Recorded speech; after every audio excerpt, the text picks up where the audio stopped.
la pornographie. Malheureusement, la pornographie, c'est pas du tout la manière idéale de commencer une vie sexuelle, parce que c'est vraiment pas du tout la vraie vie sexuelle. C'est-à-dire que déjà les femmes sont présentées, ne sont pas du tout respectées. D'ailleurs les hommes non plus, je dirais. L'être humain n'est pas respecté dans la pornographie.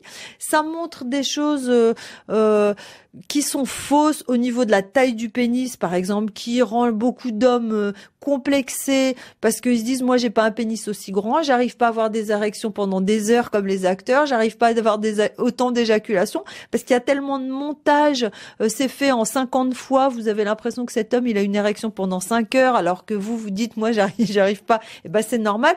Tout est faux si vous voulez. Les femmes n'ont pas de plaisir, elles simulent le plaisir, elles vont crier alors que dans la vraie vie ça se passe pas comme ça. On n'apprend pas du tout avec la pornographie aux hommes comment donner du plaisir à une femme.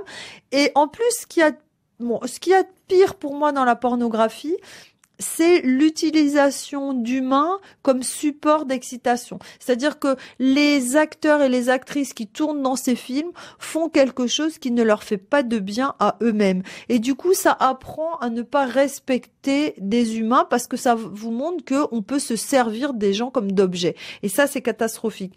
En plus, ça n'apprend pas du tout la sensualité, les caresses, les préliminaires, n'en parlons pas, tous les baisers, toutes les caresses, etc. Donc, je dirais que c'est presque un contre-apprentissage, la pornographie. Et encore aussi, ça incruste dans le cerveau des fantasmes qui deviennent souvent pathologiques.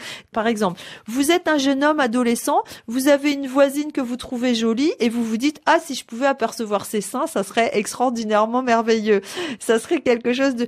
Quand vous regardez de la pornographie, vous voyez des centaines de paires de seins, vous voyez plein de choses et donc vos fantasmes vont se situer à des niveaux pornographiques au lieu de se situer à des choses naturelles de la vie. Et donc, je dis souvent, la pornographie, ça vole aux adolescents leur première fois. C'est-à-dire qu'ils vivent leur première fois devant un film pornographique au lieu de les vivre dans la vraie vie. Donc ça, c'est très dommage.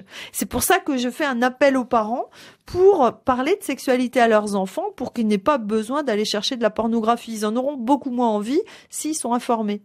Voilà, Loana, pour cette réponse. Est-ce que cette longue réponse du docteur Catherine Solano, est-ce que vous avez quelque chose à ajouter ?